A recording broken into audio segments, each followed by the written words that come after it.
super awesome. Cut these in strips for you? Man, Got a paper cutter back there. that would be super awesome. Thank you so much. You do want them all cut? Yeah, that would be great. Thank you.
Which team is this?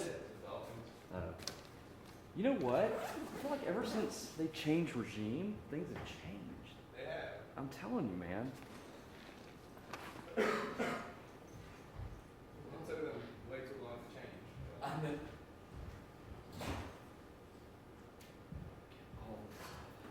They like standing on a fence so they get a nice aerial view of both sides. I've always heard that adage, you know, grass is greener on the other side. And they're like, you know what? We're going to prove this for ourselves. That's right. That's why they're right down the middle, right on top of the fence. That's right. That's my take. Probably pretty far-fetched, but I'm going to go with it. Is the front door open by chance? Probably not. My speaker is probably here. I'll go look. Hey, Jesse. Hey. The front door open? You know, mom's 8. Okay. So somebody might need to watch.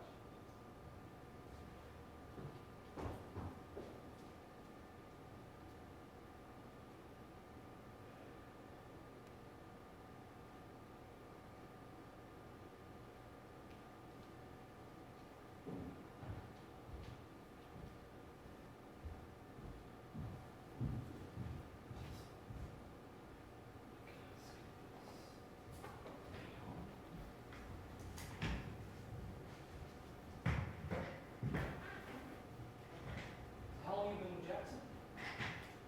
For a while, or? I came here as a contractor in August of 2013. Uh-huh. They took me on as a full-time associate January 2014. Awesome. So I'm pretty much just approaching the 2-year mark here. Very cool, man. Full-time. I've been here for a year and a half. Year and a half? Are y'all both local? I am. Old Travelers Rest, Very cool. a little north. A little north. Quiet life, so I'll come into the busy workplace and I'll chill out and kind of. That's awesome. Well, I'm a Clemson boy. Born and raised here. Right. Went to Daniel High School. Worked all over the country and came back here. Got married. Little girl. Nice. So we live in the great metropolis of Anderson, South Well, there Carolina. you are. Southern boy. Southern boy. Good old Anderson, man. Yeah. Very good. I've only been here in South Carolina as long as I've been on IT here, because I came out of the fire service in North Carolina. Gotcha. So still putting fires out, just of digital nature. Gotcha.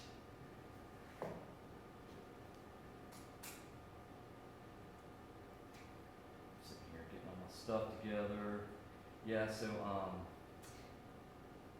have lived here almost all my life. Lived in Phoenix for a little while. Loved it out there. How about that? Love.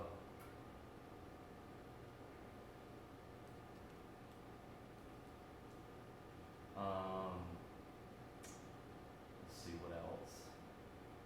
I came back to this area with grad school. I was a journalist for a long time, Hmm. and then when I saw crazy world changing got out, which was great. It's nice when you want out of something you haven't out. Yes. There's some people, I think, Yeah. looking for a good change or to make a transition, and it's not there for them. Yep. Talk about frustrating. It is. I tell you what. Thank you so much for doing that. No problem. Y'all are like freaking rock stars, man.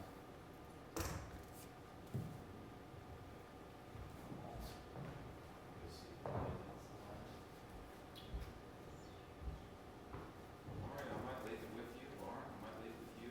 Just put the load, Mario 90, you 10, 50, 40, 60, 1 and 99. I don't care. Glad all that math worked out. I was thinking on my feet. I was like, you finished all my coffee yet. 77, 77. I'm not a math person, so I would have been here counting like this. I've been like, carry the one. Carry one. Just, how do you borrow from a zero again? See, shoes are coming off now. 3, 4. I'm not a mathlete. Anyway. Well, we have that in common then. I make calculators. Thank you, Egyptians. Yeah. What's it y'all did, these pyramids? That's all good. I don't need to know. I talked to Donna about that yesterday. Because even though we do have calculators now, right, and that's a relatively, in the course of human history, pretty recent thing, right? But we still have math classes. Like they still make you learn it a long way. Well, we have keyboards now, and all of a sudden we can start to write cursive. That's true. So, That's true. And if they do, it's chicken scratch. You can't read anybody's. Come on now, take your time. penmanship is You're gonna write me something. I want yes. no more. Now that, to me, that is a shame. Because I think there will be more of a need. That's just my opinion, so it doesn't matter. But there's gonna be more of a need for writing, penmanship, than there will be manual math. Because if you're dealing with higher level crunching of numbers, you're bound to be working with a machine that has no margins for error. Drafting, not sports, right? Did you Sports see and the, business. do you ever watch the Oliver last week too? Yeah. Did you see the one on Love it. drafting? It's great. Even though, I mean, I don't play back either, handle, but I love my fantasy football. It's good. Through the opera, we got the fans back in the day. They just pay ESPN, just because that's all I play. Fantasy site. Yeah.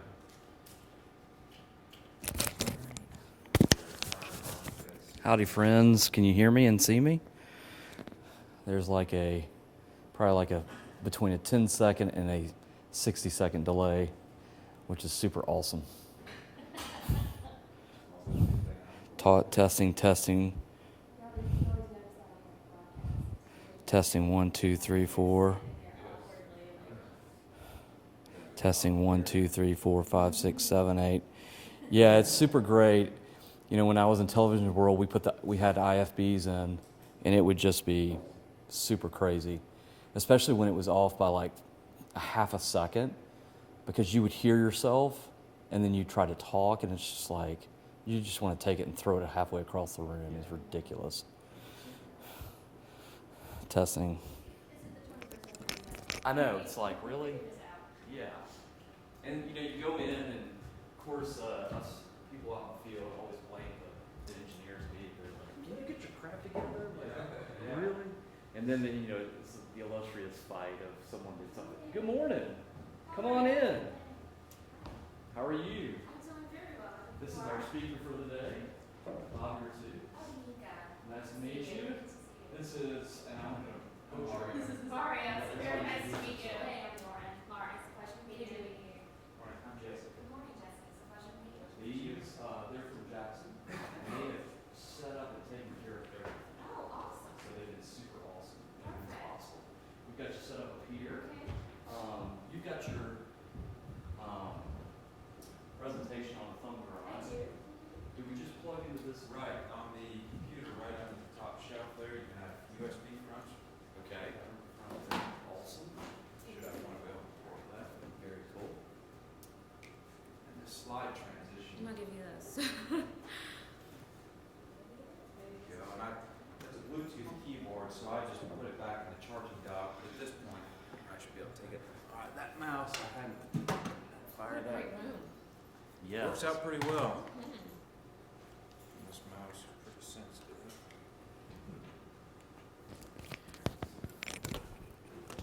All right, so you've got a touchpad here.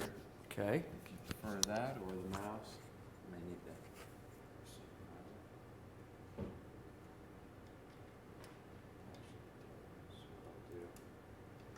I assume it's, which one is it? There you go, there's a Awesome. clicker. I Fantastic. assume this one right here? Yes. Okay. Yeah. Very cool. Just go to the real quick, I just wanna Sure. make You do your thing.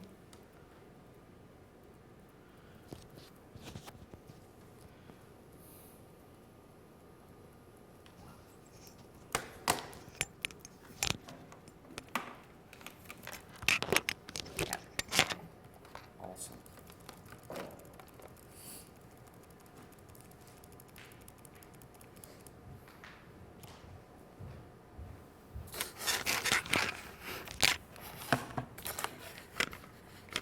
Is it showing up? I don't see it. I don't think so. Oh, is it? Oh, I think he's plugging it in. Oh, okay, I gotcha, I see. Experience any battery failure, so we'll just go to your function Yeah, menu. sure. You're ready to go. Awesome. Very cool. Is this on the desktop or is it still reading from the thumb drive? From the thumb drive. Okay, that's fine. Is that okay? Yeah, I was gonna go ahead and put it away because I have a habit of leaving it. Oh, and it's fine, if you think that there may be a potential of leaving it behind, we can copy it to the desktop, that's fine. It's not a problem, yeah. We will make sure. Test 1, 2. I'm going to wait to put this on you. Okay, Probably, well, let's go ahead and put it on you now. okay, sure. You've done this before. Yep. All right, you are hot now, and we're officially live. Okay. And when I introduce you, I'm Well, going to... let's put it on mute then. Okay. Well, I want to leave it... I know this seems kind of crazy. Mm-hmm. I'm going to leave it on because we're still testing everything. Okay, gotcha, I see. Does that Okay, make so you want sense? to leave it on while we're testing, that's Yeah, absolutely. is that fine, all sure. right? Yeah, yeah, yeah. I just watch. And I'll make... I'm just Yes. totally kidding. It is okay. Only the people in each location have our link, so no one knows it's there, Okay. if that makes I sense. see, so while we're testing right now. Yeah. No one knows what our okay, gotcha. Gotcha. Okay. And then put that up and under. There you go. And when I introduce you, I'm going to stand beside you. Oh, that's So fine. that the mic moves over a little bit. So Oh, I see. Yeah, that yeah, make yeah. sense? Yeah, that does make sense. Well, you know what I'm sitting here thinking? I want to make sure. Okay, yeah. I'll help you. Is it okay if I do it to your, this? Yeah. Is that Well, is yeah, that okay? it's fine. Let me get settled for a moment because what I'm thinking is I may take this off just so that I You won't. feel kind of warm in that thing? Well, not now, but I wonder if when I start moving around, will I? Okay. So, Sounds good. You get comfortable. where's the restroom quickly? I'm just going to use the mirror. Okay. Just thought I'd tell you that since I have. Yes. Hey there. How are you?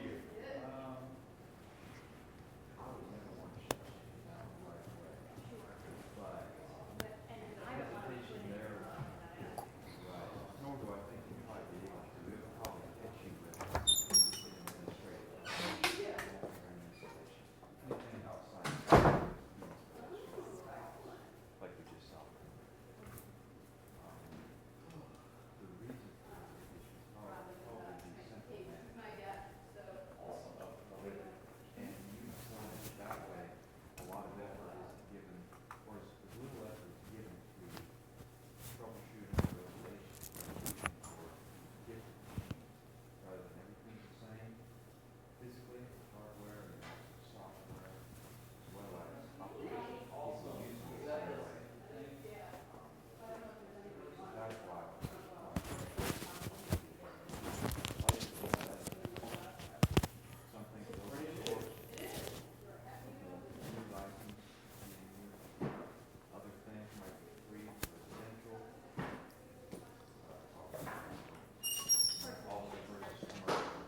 then also, a lot of things that, because even say free cars, I still have to maintain license, still a license attached to it. That when I install it on someone's machine, I still have to bring that over as well. So if I recover, we'll see. But they're gonna be fine. I need justification. You got extra printouts just for you? So, it's a lot of behind the scenes stuff. It's not that I'm even able to make right here. But I don't make it.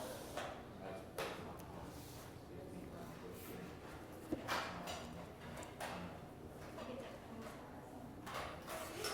Which is why sometimes around the bush, you have to say no. Well, here's the answer. It's not me that did it. I didn't present it. I didn't do anything. But, even though I'm,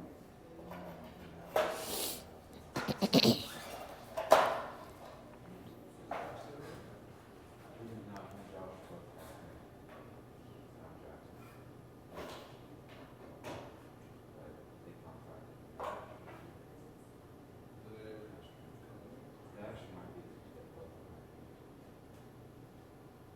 but it's rare. So Jesse, how did you go from Blessing about how cool that is a full thing this morning. I said physically, sure, it is. It's a full business. But I knew I had to make a transition. So I thought I would 3 jobs just to survive. And it was hard. It was a passion. But it's like, well, my resume, what skill set, knowledge, skills, abilities to be able to learn instant, where I used to do something. I used to just help my mom, grandmother, and whatnot. It's like, you know what? I can't keep doing this job physically much past 45, probably. It just kills you. Give me a little talk. Okay, testing. 1, 2, 1, 2, 3. Nika, White, testing. Good morning. Good morning. How are you? I'm doing well. How are you? Good. Here we are, Jackson Marketing. Awesome. Is that about the I can't really, I mean, I can hear myself, but I can't hear it like projecting. So if it sounds good out there, then it's good to me. sounds good to me. Okay, awesome. I actually prefer it that way. Sometimes, you know, you can hear the echo when you talk. I actually like when I can't really hear that it's projecting.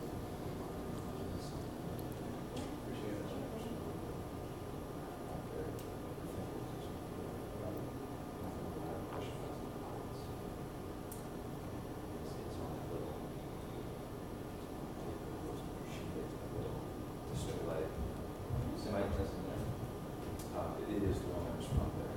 There's only one controller. As to which one does what, I just want to say. Because it says something like meeting 1, meeting 2, meeting 3. I think there's one or two.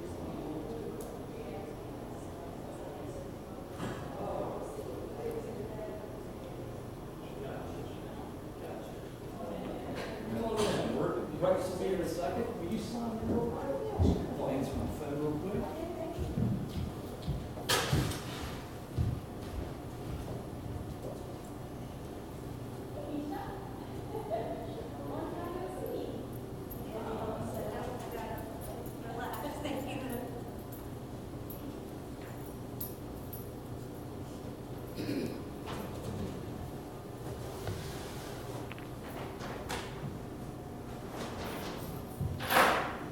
Hey there, how are you, Nisha? Good, how are you? Hey, how are you? Yes, ma'am. Good.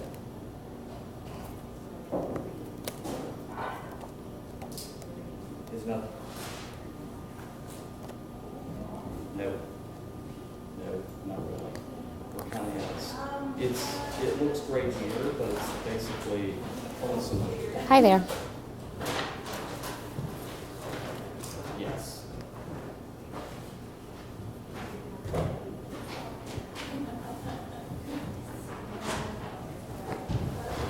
If we can, then we lose. I wanted to come make Good morning. Susan Phillips. Hi, I'm with the Myrtle Susan. Beach Area Chamber of Oh, Commerce. fantastic. Well, it's such a pleasure to meet you. Did you travel here from this morning? Everybody Or? laughed and asked me, no. It would have been 3 Okay. a.m. I came in last Oh night. my gosh, okay, And I've good. got other meetings to go- Yeah, it was, now that I think about it, it's kind of a silly question. Remember Beach this morning? I've and so, done it before, but it's, I oh, know I didn't want to do wow. it this morning. I so it's don't much better blame coming up last night and all you. Well, that. awesome. Well, it's such a pleasure to meet you meet as you a too. fellow chamber colleague. Absolutely. Well, Well, I great. look forward to all the information you're going to Sure. share. So what is your role at the chamber? Is it I'm communications? Director of Marketing. Okay, I oversee all of our fantastic. PR, national, regional, and Awesome. statewide PR. So That's great. Well, it's a so- pleasure to meet you. Thank you. You too.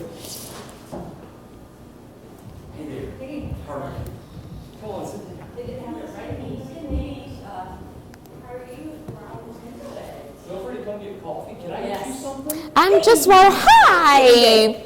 Oh, I love seeing such a familiar face.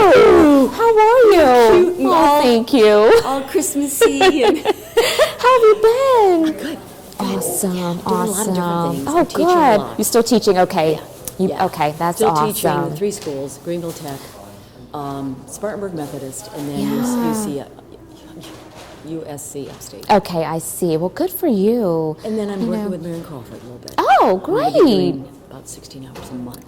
which is Good. Yeah. So Awesome. basically, it's nice doing some communication stuff and crisis communications. and Yes. that kind of thing. Good for you. Are you still with Rotary, or did you? Oh, no, I have not. You know, I'm actually at the tail end. I'm at the home stretch now on my doctorate. Are and you? so Great. I needed to really focus on that, so I had to let some things go, and Rotary was one of them, unfortunately.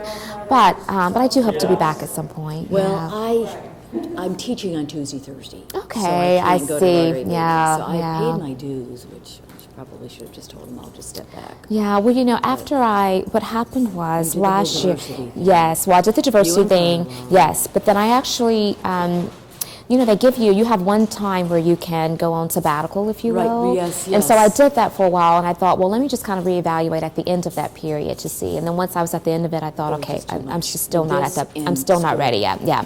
So, so anyway, I'll get there though. But I want to talk with you at some point because I would love to just get a deeper dive. You know, I didn't set out to get my doctorate to be able to teach, but I do like the idea of, because I love public speaking.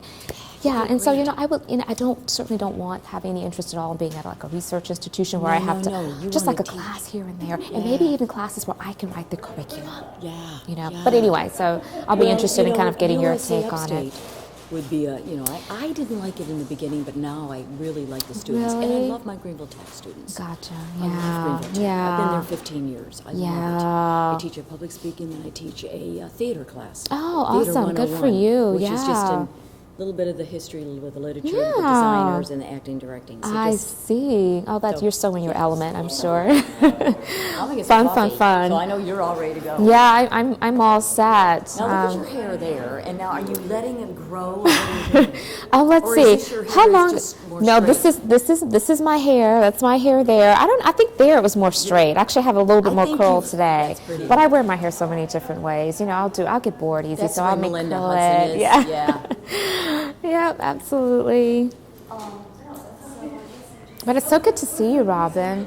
Yeah. Well, I didn't know if I could be here this morning, and Karen just said, don't make a reservation, just come if you can. Yeah. I have a brother that's in Colombia that's older, and he's single, and he has no wife, and he has mental health issues. Oh. And I've been trying to get in touch with him for a week, and I was worried that something had happened. Were you able to reach him We were eventually? finally, Okay. so he was very disoriented. One of our friends went and knocked on his door. Oh, wow. He Okay. was by himself. By himself. Wow. He was an optometrist, but he's retired and he's just a loner. How are you? I'm great. Awesome.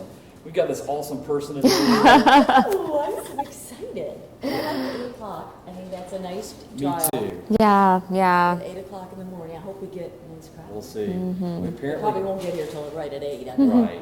but can we go over a little bit? Yeah. 9:15? It's up to her. I mean, Oh, yeah. her schedule. I'm open. I wasn't It's sure. 8 now. Yeah, I know. We're Yeah, waiting for, like we're texting back and forth down, Okay. and they're still people are still coming in. Okay, Oh, that's okay. right, So 'cause we're it's a kinda- simulcast. It's a simulcast, so it's the fun part of managing that. How's Rose? She is super awesome. She is the cutest. She is super I love awesome. going on Instagram and seeing. She is super awesome. She, How old is she now? She's 4. Is this your daughter? It is. Oh, exciting. So obviously I This have miracle Fowles. child. Oh, She is wow. my miracle Yeah. child. Oh, It wow. took us 8 years to have that Baby. little booger. Oh. This is her. She's so pretty. Oh my goodness. So That's precious. little That's a fun age too. 4. Oh my gosh. Do you have children? I have teenagers. Do you Yes. really? Yes, I do. I have a 14 and 15-year-old. That's Yeah. awesome. Yep. So I have little people. Yeah. Everybody in the other parts of the state, Bobby and Nico are talking about our families, so bear with us. Oh my gosh, that's so. So is everybody pleased with how many? Thank you for the reminder. It is. Oh my goodness. Come stand with me. Okay, sure. Hello, everybody. It is Can they see me? 8:01. We're going to wait a few more minutes before we get started. We're still waiting for a few people to come in. So give us maybe about 3 to 5 more minutes and we'll get started. And bear with us as we talk off camera about our children. Thank you. Hi. I'll do that. Yeah. Is that okay? Will you do that? Yes. Awesome. You got know we met. I'm Nisha Patel. Nisha Patel, it's a pleasure to meet you, Nika. Yeah, thanks for being here.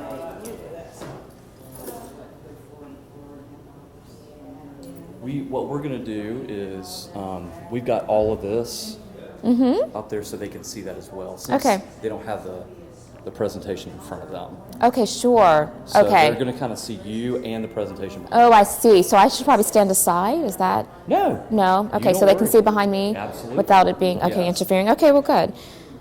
There was a question I had for you. Let me see what it was. I don't recall now. It escaped me. It'll come back. Oh, is there a way for this to come up higher by chance? Just a little bit? I'm kind of using it as a podium, even though I'm not sure if it is for that purpose or not.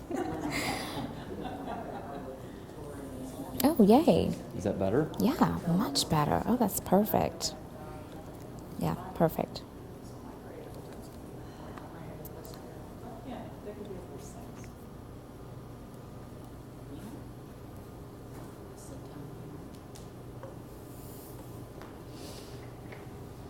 How old are you kids? Your kids now? Oh my goodness, 14 and 15. I have little people. They're 14 and 15. Yes, yes. Hannah's in 10th grade.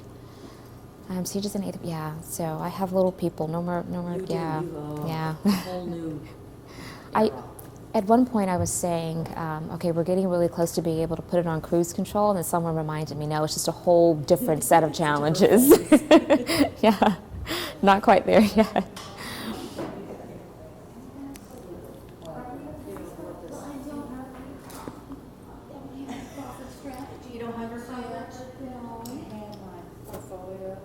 I have the ones that I started with because I started my own little business.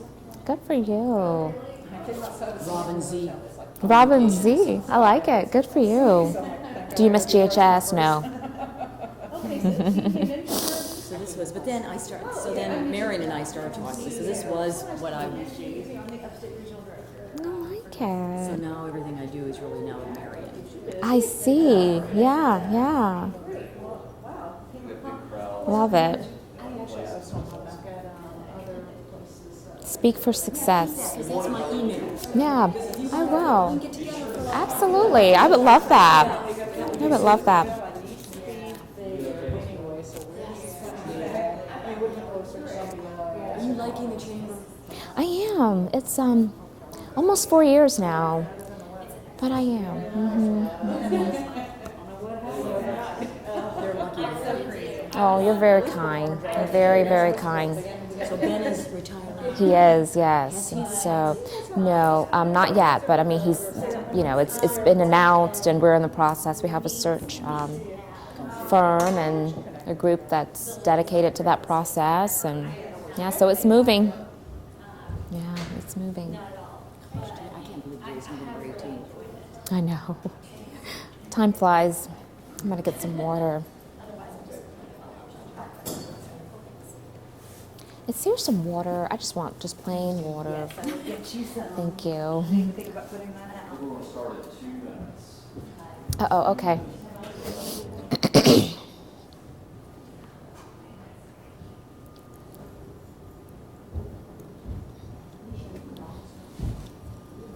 Yeah, I'm the upstate regional. What's going on? Good morning, how are you? Come on in, look at this girl. Hi, how are Haven't seen you in a while. I was just saying, this is such a great topic. I'm so happy. Sweetie. Hi, are you going to get some news on Friday? A week from Friday. A week from Friday. No, 2 weeks from Thanksgiving. I'm like, wait a minute. That's in London. Yeah, 2 weeks. Okay, so yeah. Is that the more? Okay, I'll be there. Yeah, I will be there, so maybe we should. Start doing that from 9 to 1. Okay. I'm good. Awesome. Okay, sounds good. Columbia's getting everybody corralled, and Charleston's getting everybody corralled. Awesome. So I see that this group is partial to this side of the room.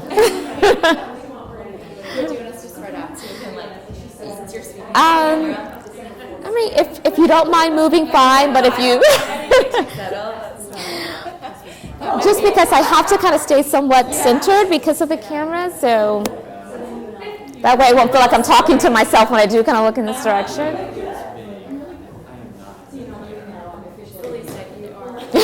Thank you so much. Thank you kindly. We're investing a lot of money in diversity right now. I love hearing that. Who are you with? I'm with Dixon Hughes Goodman. Oh, fantastic. Yes. Let me come around and Alex shake your Gray hand. Harrison, and oversee our corporate communications. Oh, fantastic. It's a pleasure to meet you. Well, I would love to be a resource for you any way that I can. Yeah. This morning? Yeah, our rain was last night, because I just went, I didn't put anything up there last night. Just something you liked. Well, I had a rant I don't yesterday, I'm remember. sure everybody Lee was- saw it, about the Lee was Today good. Show. I broke up with the Today Show yesterday, which, you know, I am kind of embarrassed that it took me as long as it did to realize Well, that I didn't it's see not it really Thank you so there. much. I appreciate it. The 7:30 time slot and that whole 30 minutes was on this table. HIV. I agree. I just was like, Yeah. with all that's going on, if there was nothing going on in the world, and maybe, How many times I can should you have done a ask? better job of this. We We don't want you back of your head. No, I definitely don't. Oh my gosh, and really, I mean, who feels sorry for him? Please. Winning. I realize the Today Show is not news.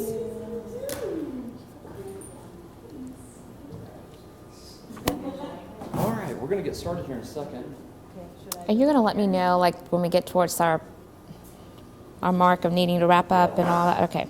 So what I want to do is I'm literally gonna sit right here, and you and I can watch each other. Okay.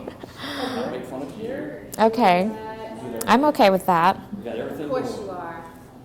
Love it. Nisha has been like the event person. I just need to communicate. Yeah, like 5 minutes ago. No, I don't carry business cards. Oh. I'm sure you have them all anyway. I don't carry business cards. This makes twice in the past couple of weeks somebody's asked me for one. Oh. Oh well. That'll teach me.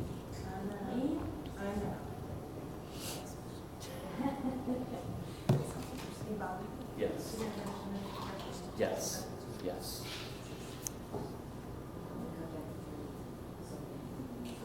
So you don't need me. Okay, good.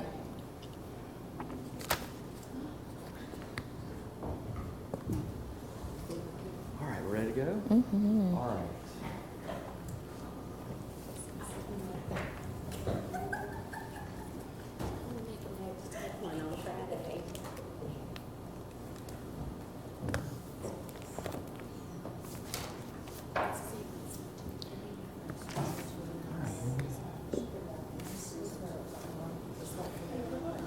see that I All run this right. partial to the side was totally fine. Good morning, everybody. We're going to go ahead and get started.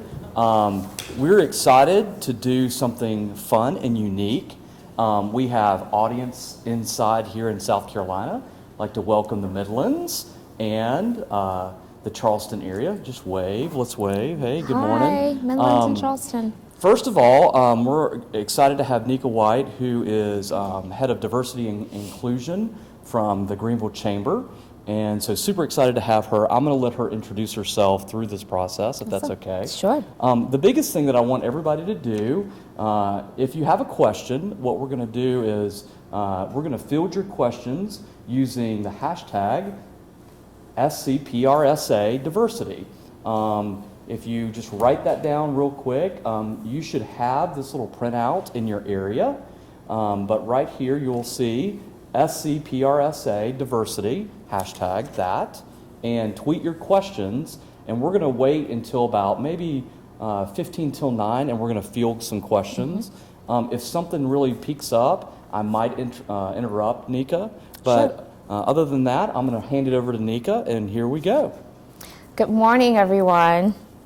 I am very delighted to be here, so I want to extend my appreciation for the invitation. So thank you so much. Bobby, thank you for the coordination, and I'm glad to be with you all this morning. So as Bobby mentioned, I'm Nika White, Vice President of Diversity and Inclusion with the Greenville Chamber of Commerce, and I have a lot that I want to share with you today. I was so excited to get the invitation because talking about diversity and inclusion, which I view as very much a leadership function, and how in which it meshes with the discipline of communications it excites me, and you'll soon see why. But my objective for the next 45 minutes to an hour, including our Q&A, is to help PR practitioners and communications professionals to think more intently about how can we leverage diversity and inclusion to help us be more effective marketing partners to our clients, whether internally or externally. And so that is my goal for today. And so we're going to dive right in. And I'll skip this one because Bobby has already given us the instructions for tweeting your questions. And then again, if please feel free to stop me. I don't mind at all if you have a burning question that you want to address. I want to give you a little bit of information about my background because I think that it will help frame our conversations for today. My experience certainly has shaped a lot of the perspective that I have around diversity and inclusion, and specifically diversity and inclusion in the space of marketing communications. And so I want you to have that benefit of understanding what those elements are. My professional career spans about 18 years working as a marketing communications professional. I spent about 15 years working in that industry. Specifically, I transitioned directly from Irwin Pillen Advertising. That was one of my first jobs out of college. And I absolutely love the field of advertising and marketing. I love the strategic process, the creative process. I love working with clients, the culture of the agency. I really felt that I was in my element and that I was going to be doing that for the rest of my life. And I remember one day sitting in my office, and I have this epiphany that I'll tell you about in just a moment, but it changed my life, and that is actually what drew me to the space that I'm in now. Again, I mentioned before that I believe diversity and inclusion is a leadership function. And so if you are a leader, then I believe that D&I should automatically be a part of your consideration set and how in which you govern yourselves within your professional life. And so I have the privilege of being able to talk, train, and consult with a lot of different organizations. And I really have just a passion for this space. I will also share with you that I'm a fourth-year doctorate student, so I'm at the ABD stage, which is all but dissertation. So a lot of my research is centered around some of the information that I will share with you today. I am really big on data, really big on getting to the crux of the matter and digging deep. I don't believe in being a surface D&I practitioner, and so some of that will come out for today. I believe that's the best way in order to get to change. And so, as I mentioned, currently my role now is VP of Diversity and Inclusion with the Greenville Chamber. I have done a number of work with a variety of clients, as you can see here, around the corporate, educational, and government nonprofit sector, and really enjoy that. So I want to get back to this epiphany that I had a few years back, actually several years back. I was sitting in my office at Irwin Pillen years back, and I had been there for a number of years, maybe about 7 or so years, and I felt really fulfilled. I remember literally thinking, I love my job. I love this industry. I love everything about it, everything that I do. The clients that I work for, my colleagues, the creative, strategic process, I was in my element. And I remember sitting down one day, and I thought, well, if I love this career path so much, why aren't there others that look like me that's also taking advantage of this wonderful career path? And I couldn't let that thought go. It stuck with me for quite some time. And so I want to show you some pictures. These are some pictures from me and some of my colleagues when I worked in that field. I think this may have been like an Addy Award. All of you are familiar with those types of initiatives. And as you can see, really tight-knit group. Some of these folks, you may recognize their faces. But had such an enjoyable time. I spent a number of years also on the American Advertising Federation Board of Greenville. Really enjoyed that. That's during the time that I served in that capacity. Again, me with some of my other teammates. And the point in showing you these pictures is that for the most part, there were no others that looked like me. And when you couple that with the fact that we are in an industry where our clients, consumer constituencies, represent diverse America, you can't afford not to consider what do we need to do to be more intentional about leveraging diversity and inclusion to help our clients reach their business objectives. And so I saw it as a key opportunity. This is us, my team, celebrating with one of our teammates at the time that was expecting. And when I recognized there was an opportunity, this is what I began to focus on, this picture. Really aligning myself with different efforts and initiatives to really help diversify the workforce and the industry. I remember I had a really good rapport, and I still do to this day, Joe Irwin, who was very hands-on in the advertising world. I even recall every Monday morning we had staff meetings, and even when the staff was like 400 plus employees, he would lead that meeting, so very much hands-on. But I remember going to him, and I expressed the fact that I see an opportunity for us. He listened very intently, was extremely supportive, and then he asked the million-dollar question. I was prepared for everything for that conversation except for this next question. He said, "This is great. I certainly agree, and we're going to do it, and you're going to lead it. Now tell me how."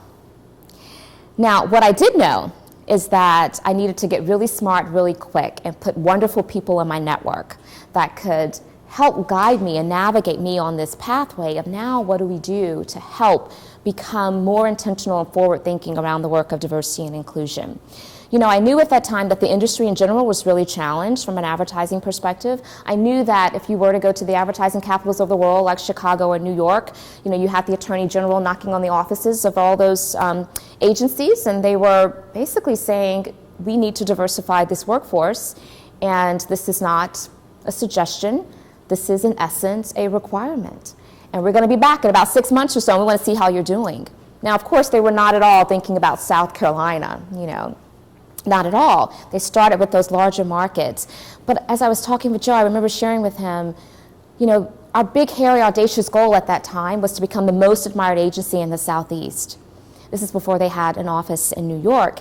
And I remember thinking to myself, if that's our goal, let's not wait until someone knocks on our door to tell us that we have to now start doing some things. Let's be very proactive. And there's a huge business case for it. Our clients expect us to be able to be very effective marketers to all constituents. And so we need to make sure we have that level of diversity here within our workplace.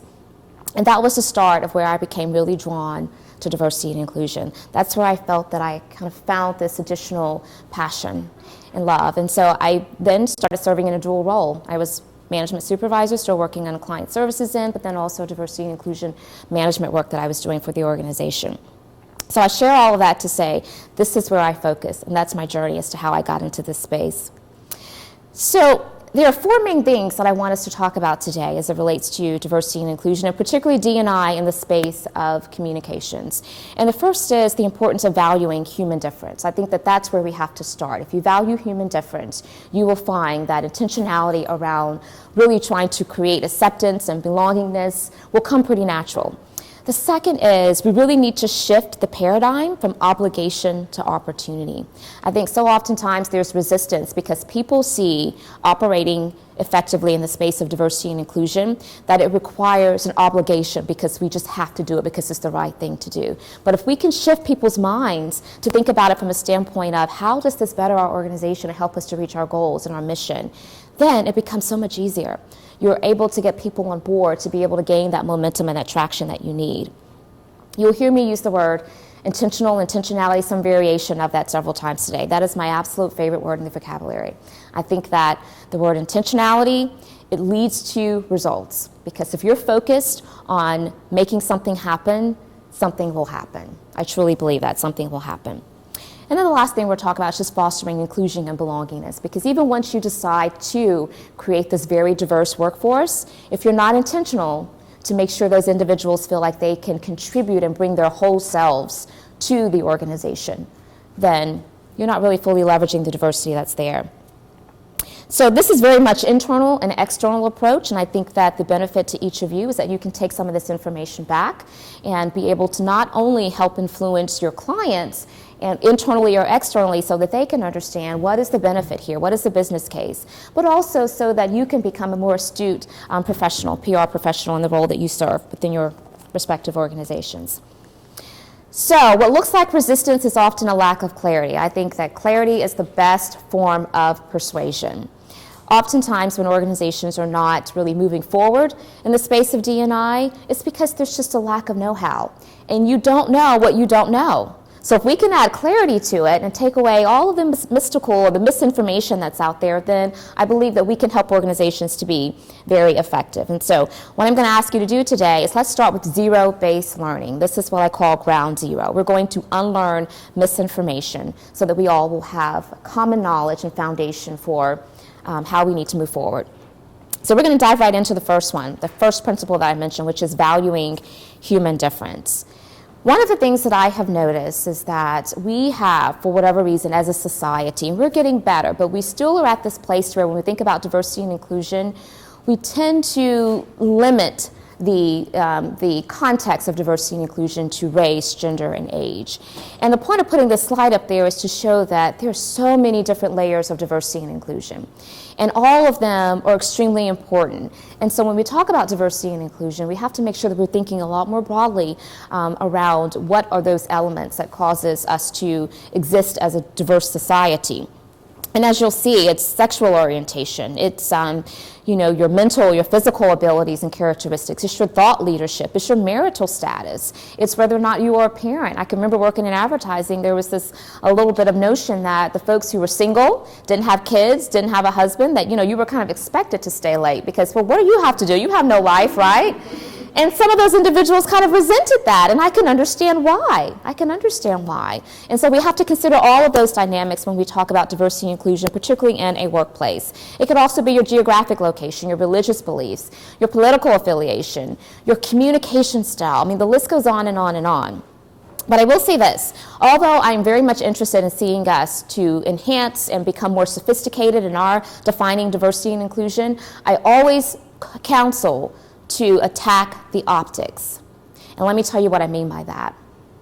If you are a leader in the space of diversity and inclusion, and you go to market with that message that we value diversity and inclusion, you are sending the message that you value it so much that you are very intentional at looking at every key operational aspect of your organization to make sure that you're aligning with those principles. But if people optically cannot see that, it's going to be hard for them to be convinced that you really are operating very effectively in diversity and inclusion. So I always tell people attack the optics, because once you attack the optics, that is where you're then able to start really getting down to the crux of the matter and dealing with other more systemic issues and opportunities. So let's take the workforce, for example. If you have a very homogeneous workforce, but you're going to market saying we are leaders in diversity and inclusion, can you imagine how that may land on someone who's actually looking at maybe your website, who they see when you bring all of your staff to a particular event, or maybe they come to your office and they're looking around? They can tend to question that. And I always tell people this is not at all to say that we need to do anything outside of making sure that we have a very diverse applicant pool. Always, hands down, hire the best person for the job. Where I find that many organizations are challenged is when they are not very intentional about ensuring there is a diverse applicant pool. The days of built the building and the people will come, put it on the website and people will come, it's no longer. Being intentional means taking that a step further and helping to cultivate relationships with underrepresented populations that are not a part of your organization, whether it's from a consumer or from a staff standpoint. So just keep that in mind. Attack the optics. So what are we trying to accomplish exactly when we talk about diversity and inclusion? Not a world where differences don't matter, but one where differences that matter a lot and that make us better. You know, I often hear people, and they're well-intended, and I certainly understand the context of this statement, but they'll say, you know, I don't see color. I just see a person. And I always think to myself, well, I hope that you recognize I'm African-American female. You know, but the point here is that we should not be conditioned to train ourselves to not see the differences, because if we don't see those differences, we aren't able to leverage them. And the whole point about diversity and inclusion is leveraging those differences so that the totality of all of our contributions together is at its optimal level. So recognize those differences. And I can appreciate when organizations do that. So I want to share this with you. I mentioned that I'm really big on data. So there's this research study that was done, and they surveyed 3,000 employees in 20 large U.S. organizations across 10 separate industries. Each organization, from their website, they had a statement, commitment to inclusion. So they had a very clear diversity and inclusion statement. Yet, 61% of the survey participants said that they had faced overt or implicit pressure to cover in some way who they are, or to downplay their differences from the mainstream. 61% of the survey participants. And then 66% of these employees said that it significantly undermined their sense of self. 50% stated that it diminished their sense of commitment to the organization. So not being able to bring your full self to the organization diminished their commitment and productivity to the organization. And some of the reasons that were cited from the survey is, you know, the fear of being different. It stifles your talent. It causes you to not be able to bring your full self into your work environment. And so we have to be mindful and try to minimize habits like self-censorship. We don't want everyone to conform. We need for people to feel comfortable to express their perspective. That banter, that great debate is how we get to great problem solving. We need to make sure that people don't feel obligated to play into some type of expectation of them just because the majority are thinking that way or they're behaving that way and acting that way. So I thought that was really telling. Here's some of the other points that came out of this survey. 29%, they altered their attire, their grooming, or their mannerisms just to make their identity less obvious. 40% refrained from behavior commonly associated with a given identity. 57% avoided sticking up for their own identity group. And then 18%, they limited contact with members of their identity group because they did not want that level of association. Just ponder that for a second. Think about the mentality of the person that's in that predicament, that is capable and willing to contribute at a high level, but they're not doing so because they feel stifled, because they need to conform to what's happening within that organization based upon the mainstream majority. And I use those words very loosely. So the point here is that we must foster difference, but in a way that adds value. And we must help our clients to see the need in doing the same thing. Again, when I say clients, I do refer to both internal and external clients. Because if we don't, then this is what we get. We get dysfunctional agreement or dysfunctional disagreement. And let me tell you, both are very dysfunctional. And it's counterproductive. So we have to make sure that we are minimizing those habits. Let me tell you what dysfunctional disagreement looks like. And some of you may nod your head at this. It's where everyone in the group, they always disagree. You know, you never can get any type of consensus at all. Lack of trust. There's no trust, so you really can't fully engage because, you know, you can't trust the folks that are within this circle that you're collaborating with. It's a personal conflict issue that continues to keep surfacing within this conversation. Even though somebody may not very explicitly say it, you can sense that that's there. It's definitely the conflict is there. It's a us versus them. You know, we against you. It's not a me or it's not a we or an us in this together. It's friction there, very much so. On the opposite end of that, dysfunctional agreement is when everyone always agrees. Whatever the most senior leader person says, everyone else nods their head and say, this is great, yes, we agree. There's lack of honesty in that because we always don't agree with what everybody says all the time. But sometimes we bite our tongue and we feel like we don't want to really expose that information out of fear of being perceived in a different light. But again, what we're looking for are those differences. We avoid conflict altogether, and then we have the meeting after the meeting to talk about what happened in the meeting. And even before we get to the meeting, there have already been several meetings ahead of that meeting to talk about what we want everyone to say in the meeting and to agree with. And so, yes, meetings before meetings, meetings after meetings. We don't want either one of these. And so what we have to do is shift the paradigm from obligation to opportunity. And I want to talk about what this looks like. There are 3 C's, and this is how I refer to an organization's level of commitment and approach to diversity and inclusion. The first C is compliance. This is where those organizations are forced to do what they need to do. And oftentimes it ends up being the bare minimum just to make sure you are compliant, or that you are legal, or that you are avoiding any type of lawsuits or issues that really could cause the organization to become compromised. When organizations are driven by the need to be compliant and forced to do things, I tend to find that there's a low level of priority given to diversity and inclusion. They do the bare minimum. Now, the step up from that would be character reasons. You are driven to be a leader in the space of diversity and inclusion and do what you can as a leader because you just see it as the right thing to do. We need to do this. It has to happen. I'm not thinking about anything else but the fact that it's just, we're a great moral organization. We believe in it. We need to do this. And so it becomes a moral imperative. You think about your code of ethics. You want to make sure you're living up to that. You want to make sure that you are a corporate citizen. And so when organizations tend to place character or the nice to do as the reason for engaging in diversity and inclusion, there tends to be medium level of priority given. This is where I like to encourage organizations to plant their tent, because this is where I feel there is a significant difference in making stuff happen. When you engage in diversity and inclusion, whether it's yourself or your clients, because of commerce, because of the opportunity, you desire to do diversity and inclusion. You desire to practice with great level of diligence being a leader in the space of D&I, because you see the benefits of increased revenue. You see the benefits of productivity in terms of your talent that you can attract and retain within your organization and their output. And it's a lot more innovative approach. And so when organizations are driven by the business case, commerce for diversity and inclusion, they tend to place high priority on it. This is where I encourage organizations to plant their tent. And so as we talk about shifting the paradigm, one of the things that organizations will ask themselves, and this leans more towards the obligation approach, is what the organization should do to advance diversity and inclusion. What can we do to make diversity and inclusion exist and for people to foster it, to embrace it, and to accept it? If you view it as an opportunity, again, which is shifting the paradigm, then the question becomes, what can diversity and inclusion do to advance the organization? What's the benefit for us? What's the outcome for us? Again, that's thinking about it from a business case and commerce perspective.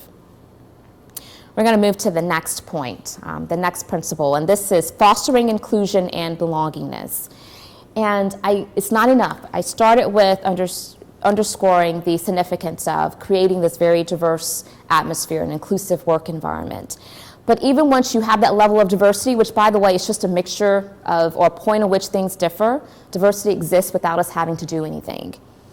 But that's not enough. We have to make sure that if we're leveraging the benefit of having all of that diversity and that difference in our organizations, that we have to make sure those individuals are not conforming, that they really feel like they can bring their full selves to the organization. So belongingness is extremely important. We just talked about dysfunctional agreement and dysfunctional disagreement. So we address that dysfunction by placing high emphasis on uniqueness and belongingness. I want to define inclusion before we move forward. And by the way, I view diversity and inclusion as a pair. You can't separate the two. It's like Tom and Jerry, peanut butter and jelly. Whatever your two favorites are, just get that in mind. They have to go together. And the reason why is because, again, I just mentioned that diversity is simply the mixture or the point in which things differ, and we don't have to make that happen. It already exists. However, inclusion is the action part of it, and this is where the rubber meets the road. This is where really the difference makes a difference. It is when organizations or individuals are so intentional about leveraging the differences in a way that is beneficial to the organization as a whole, to that particular relationship, in order to meet the main objectives. And so there's a clear benefit, and because you recognize there's a clear benefit and opportunity, you are very intentional.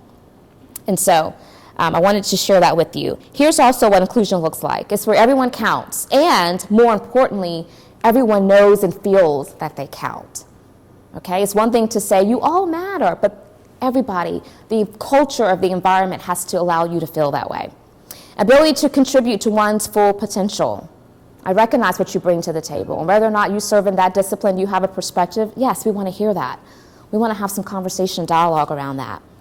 And then the ability to leverage diversity and unleash talent. Again, talent is really important, but if everybody's thinking alike, then no one's really thinking, right? No one's really thinking. So this is what inclusion looks like. Another survey that went out, I pulled some verbatims from it because these are some comments that the survey participants shared in terms of what does inclusion look like and feel like to you. One of the first things was being at home. I don't know about you all, but when I'm at home, I feel extremely comfortable. I am in my space. I don't feel like I have to pretend to be someone else. I'm just comfortable, you know? So imagine having to step outside of your house and not to have that same level of comfort about your identity within an environment. So that's what it means to them, is to feel at home. Belonging. I'm here, I'm accepted, I belong here. I don't have to prove that I belong here, but I do belong here, and I feel that others believe that I belong here. Able to bring my whole self to work. Think about your identity, and we have so many different identities that each of us have that creates our makeup. If you sense that whenever you had to leave your house, you had to put this on the shelf, this part of your identity on the shelf, and this part of your identity on the shelf, and then go to work, and then come back, and then pick up this part of your identity, and this part of your identity, that wears on people. And it certainly impacts their productivity and their willingness and their ability to contribute at a high level. And so you want people to feel like they can bring their whole self to work without having to shelf some portion of who they are. Feeling that my unique contribution was valued. You didn't ask just because it was a formality you had to ask. You really considered my input. You really considered my input. And then my perspective is always considered. I have a say in what happens. That's what it looks like. So you can't have one without the other. They both go together. I want to show you a couple grids to just group precisely where different attributes fall in terms of how work environments sometimes will be executed around the collaboration with groups. And I want to start with the model. So inclusion is the model. This is where individuals treated as an insider, and they're allowed and encouraged to retain their uniqueness within the work group. This is what we want for everybody. This is high value and uniqueness and high belongingness. The next one is exclusion. This is what we don't want. This is low belongingness and low value and uniqueness. This is where the individual is not treated as an organizational insider with unique value in the work group, but there are clearly other employees or groups who are insiders. This is where you have your cliques, and you are very clear that those cliques exist, and you're not in the in-group. We don't want that. Differentiation. This is high value but low belongingness. This is where the individual is not treated as an organizational insider in the work group, but their unique characteristics are seen as valuable and required for the group and organization success. You see the difference there? And then the last one is assimilation. This is where the individual is treated as an insider in the work group when they conform to the organization or the dominant culture norms and downplay their uniqueness. That's not what we want. So inclusion is where we want to be. I love this quote: if you don't intentionally include, you will unintentionally exclude. I always tell folks that people are well-intended. Sometimes our actions, they don't necessarily occur to us that how it's landing on someone else or how it's impacting another person. And so we have to make sure that even though we have a lot of unconscious biases, that we're not allowing that to unintentionally exclude some folks. So practice intentionality. Diversity is happening. You heard me mention this before. Over 70%, over the age of 70, 20% right now are people of color. Under the age of 10, 70%. That says something very important. 48% of the largest cities are predominantly minority. 80 million boomers are set to retire over the next 20 years. And then 75% of the new entrants into the workforce will be women and people of color. Millennials are taking over. They are. They're taking over, and I mean that in a good way. We just have to get prepared for that. The changing face of America. Last week, we had a great demographer that came in. His name is Dr. William Fry. He's with the Brookings Institute. And he came in, and he's actually the author also of Diversity Explosion, but he shared this wonderful research that it was so compelling around how soon we're not going to see a racial majority. It's going to become even more of a melting pot than what it is, and the implications of all of that we need to consider right now. So let's take, for example, the multicultural growth. Hispanic population is anticipated to double from 15 to 30% by 2050. The African American population is projected to increase from 41.1 million to 65.7 by 2050. The Asian American population, 5.1% to 9.2 by 2050, and then 40% of millennials are multicultural. So this is what practicing intentionality means. You have to assume the best intentions of employees. People don't know what they don't know. We have to teach, we have to educate, we have to help them to conclude why diversity and inclusion should play a role into the organization. We have to build a culture where people are wanting to collaborate effectively with each other because they're inviting and welcoming of different perspectives. Take steps to minimize unconscious biases. They exist, and we have to make sure that we are checking our own internal records because we all have them, but we have to make sure that we are aware of them so that we can try to diminish them impacting negatively others that we work with. Cultivate the next wave of leaders. I just told you who the next wave of leaders are. We need to be paying attention now. How do we bring them along? How do we cultivate those leaders into who's going to be part of our workforce in a much more significant way? And then treat diversity and inclusion as a leadership function. I like to say that inclusion is like exercise. It's not easy work, but certainly if you stay at it, you can see that results will be achieved. It takes time to recognize the need. It takes time to see the results, and you must believe that there are results and benefits. That's extremely important. And you can't stop or you will lose progress. We have to keep going. You know, I always like to share with folks that when I started at the Chamber, I came into somewhat of a challenging situation because historically the Chamber has not always operated very effectively in the space of diversity and inclusion. Not because the Chamber didn't want to, but more so because the Chamber is a nonprofit. They operate very lean.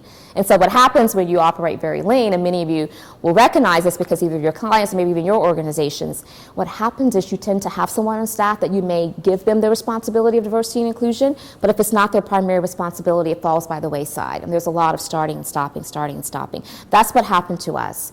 And that hiatus created a lot of challenges to be able to overcome that. We also need to make sure that we recognize that it takes time to see the results, believe in the benefits, that you can't stop or you'll lose progress, and that starting is easier than staying at it. And it involves change. Just like exercise, it involves change. I'm going to pause here, and we're going to take questions at this time. And I saw your hand up, Robin. Go ahead. So when you went to the Chamber, they were looking for someone to really take the whole diversity program to another level. Did they create the term inclusion, or did you? Because I remember when you first announced your title, I thought, that's interesting. I had not heard that before. And from your presentation, you said it's like Tom and Jerry. They must go together. They must go together. Is this your concept, and is it growing nationwide, or is it still just diversity throughout? You know, well, Can you repeat your question? Sure. Tell us who actually. Absolutely. So I'm not sure if I know everyone. I don't know everyone's names, but I know Robin Zimmerman. So Robin asked the question about the use of the phrase diversity and inclusion, and she was very interested in, when I first came to the Chamber, was that something that they had come up with in terms of the title, if that's something that's pretty common within the industry in general, or of D&I practitioners.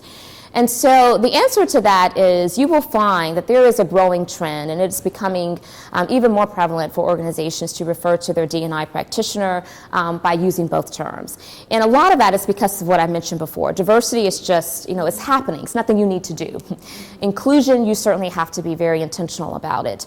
So the Chamber story is quite interesting in that this was a newly created position. It never existed before, and they had a team of people that collaborated on, identifying what does success look like for a chamber or economic development organization in the space of D&I. And so they did a benchmark study, went all across the United States, and came back with great data. This is why data is important. But they came back with this great data, presented it to the board, and at the end of that, what they discovered was there were two leading themes that the organizations who were being effective in D&I from a chamber or economic development standpoint had facilitated. The first was they had a person at a senior level that was dedicated strictly to the role of D&I to help drive strategic change from the top down, and implementing and executing that. And then secondly, those organizations also had a very deliberate plan, strategic plan for D&I built into their overarching strategic plan. And so it was a part of the organization. And so, I was fortunate in that was not a battle that I had to fight. I think that I would have thought very differently. It certainly would have been a conversation had it not have been fully encompassing of both elements. So one of the things that I brought to the chamber is that they really wanted to execute this program, this Minority Business Accelerator program. Great program, by the way, and we did execute it. But I indicated that we can certainly address some opportunities with a program, but more importantly, we need to make sure we're looking internally, we're looking at our operations, we are making it D&I part of the fabric of the organization, and we're creating this culture to where whatever type of initiatives and strategic plans that we will implement, they can be sustained. And so I hope that answers your question. All right, I'm going to jump in and ask a couple questions. Sure, from the Twitter. Great. Awesome. So Penny Cothran posed this question on Twitter. Is diversity ever mistaken for inclusion? Yes, all the time. And that's why I spend so much time today really talking about the difference. Again, when someone says, I welcome diversity, we welcome diversity, I know what they mean. They certainly don't discriminate. They have, practices to where they allow all types of people to go through the process. But where you really see the big difference is when someone is being intentional enough to create specialized strategies and tactics to really make sure that you are closing the gap where you may see that there's a need to do so. So people mistake the two all the time. Question back here. Yes. Hello, my name is Auntie Dawkins, and I hope I asked this question correctly, but one key point that you mentioned was that so many organizations, they say that they promote diversity and inclusion, but the first thing that people go to is their website. And so they see people that don't look like them, and so that automatically makes them feel as if, okay, so when you say that we promote diversity, is it diversity amongst our team, or is it diversity amongst our client base, Sure. So many people use that term loosely as if they're saying diversity amongst our team, the collaborations that we do. And I just need to kind of understand, what does that really mean when they say we promote diversity and you don't see that as the first Sure. subject on your website? So I'll do my best to kind of rephrase this question. So it sounds like you're really interested in understanding how organizations will reconcile really what diversity is and how they define it. And some organizations may do it by the workforce, their team, and then others may do it by the constituents that they service. And so the answer to that is it varies. I always tell people that you have to do an assessment of your own organization and determine what your goals are, what's your mission and your purpose for even operating in the space of D&I, and then let that govern your plan and your execution and your strategies and your tactics. And so for me, though, I think that it's extremely important to deliver upon being a leader in the space of D&I. Again, I kind of mentioned the phrase of I'm not one of those D&I practitioners that is very surface. I believe in getting to the crux of the matter. And so, if you are manufacturing something that could potentially be misleading through pictures on your website, then you are setting people up for have their expectations not to be met. And so I think that you have to be realistic with where you are. I so much have greater appreciation for organizations that will very blatantly say, we're not where we need to be. So we're on this journey right now to try to diversify because we recognize that we need it. We're not there yet, but we're here, and we're wanting to try to change that. I feel like people can appreciate that more than to try to create this facade of some level of inclusion or diversity that may not exist. But that's why I also say attack the optics, because people do visit certain websites and talk to certain folks to understand. People want to know, I'm going to go to a place and be a part of an organization where others I can identify with because they look like me. That's just our common nature. All right, we got a question from Twitter. Okay, sure. We'll stand next to you. That's fine. So this is from Ashley Dunsbury from the Midlands. She asked on Twitter, this kind of backs up what you kind of asked, but maybe get a little bit more very specific if you could. Okay. What are the best practices for diversity and inclusion to integrated from top down and bottom up in an organization? Can you think of maybe 1 or 2 points that we could take away? Absolutely. You have to have buy-in and definitely senior level commitment. I would say that without that, oftentimes the process will be very slow, and you may find that it will stall. And it's already really hard work, and so if you don't have that, it's going to make it even more difficult, which means that people can start to lose that momentum. And so you have to start. That's why the first thing that I wanted to do when I was establishing this initiative at Irwin-Penland was, went straight to Joe Irwin.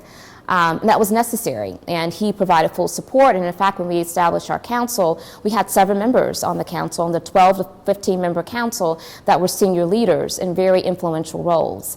And so that's one, you have to have senior level support. The next thing is you can't treat diversity and inclusion and be effective at it as a separate program that's off by itself in the back corner office.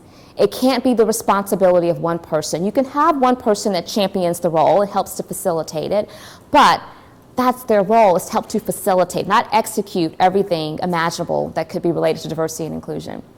It's always interesting to me sometimes the things that come to my desk, and I understand why. And again, I always extend such great grace to people because people don't know what they don't know. But if it's anything related to diversity and inclusion, sometimes it tends to hit the desk of the person with the title diversity and inclusion.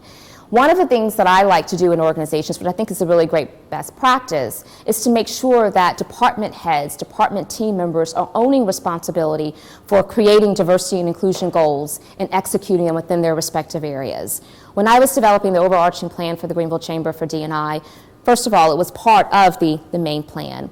But then secondly, Nika, I didn't come up with what those goals are across departments. I sat down with each department head and I allowed them to feel empowered, and I said, use me as a resource. I'm in this role, I have that title, but use me as a resource. I'm here to support your efforts. What do you deem to be some important goals and tracking for your department? And let's work on that together. And what happens is they then own it. And when they own it, they are more accountable for it. Something else we did was we built it into the performance evaluation. So as they were having their review process, the same goals for all the other areas that they were identifying, the D&I goals were in there as well. And there were conversations around how are we doing in this area? How are we tracking? What have you put in place to try to make sure that you're reaching those goals? How do you need help? What kind of support services can we provide to you? So you have to make it something that everyone shares in and gets senior level support. Nick, would you go back to the slide with the pie chart, the circle that showed all the different types of diversity? I absolutely will. I think that was towards the beginning. So Robin Zimmerman is asking Nika to go back to a slide real quick. There we go. So back to the website question.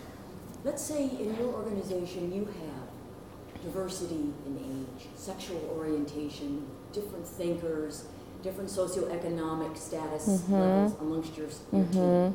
But yet you look on the website and they're all white. But they're very diverse. See, that's where color comes in that bothers me. That they could be very diverse, but the website would only show a Caucasian. That's a great point, Robin, and I think it goes back to... Okay, that's a great point. So Robin is asking the question about, there's so many different layers of diversity that oftentimes what happens is, even though it may be a very homogeneous looking group from an optical standpoint, there's lots of diversity within that homogeneous group, and I use that loosely. So how do we reconcile people not fully being able to understand that that's still diversity? And it's absolutely diversity. Again, I think it goes back to the notion of attacking the optics.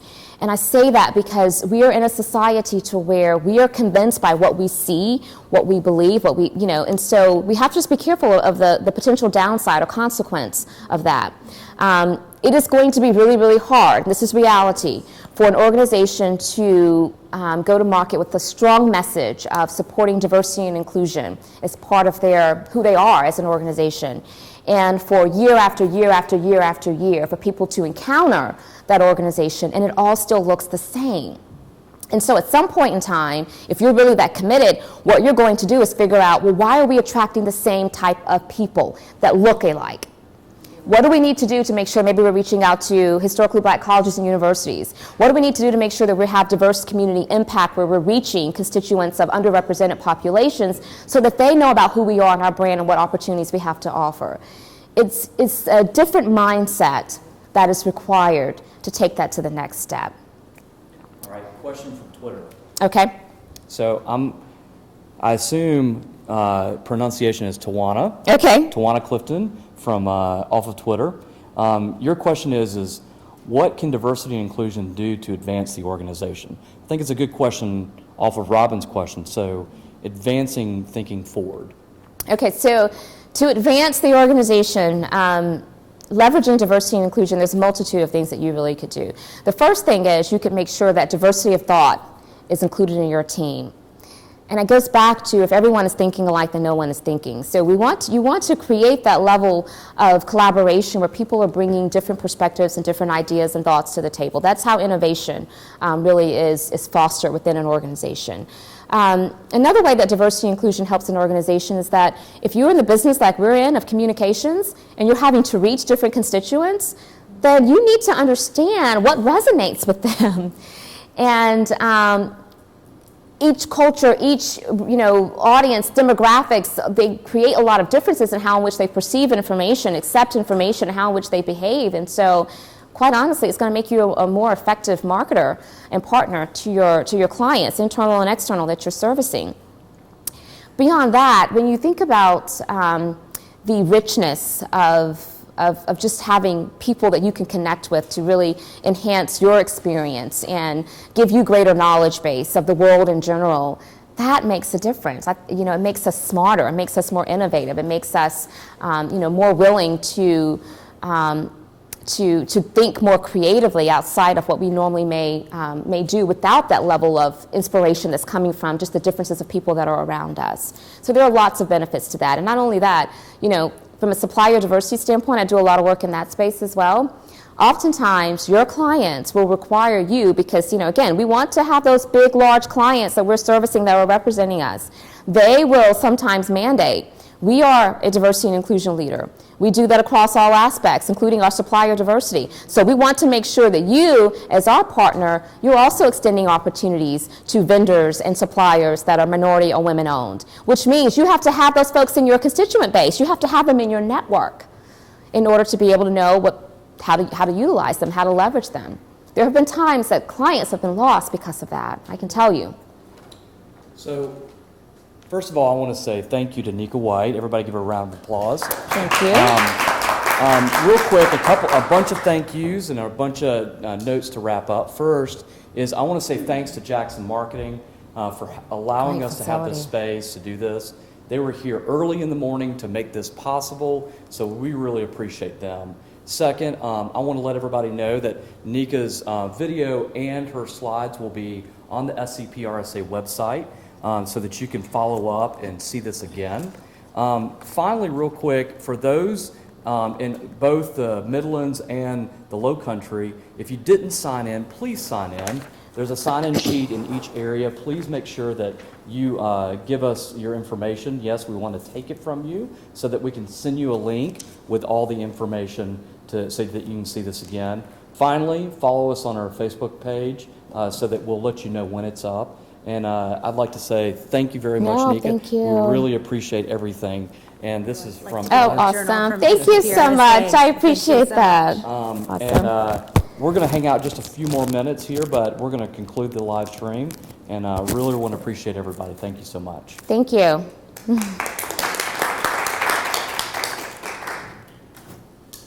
we have concluded the live stream. We're about to, so we're going to do some giveaways. Okay. Anybody have any business cards that I didn't get? Okay. So we have just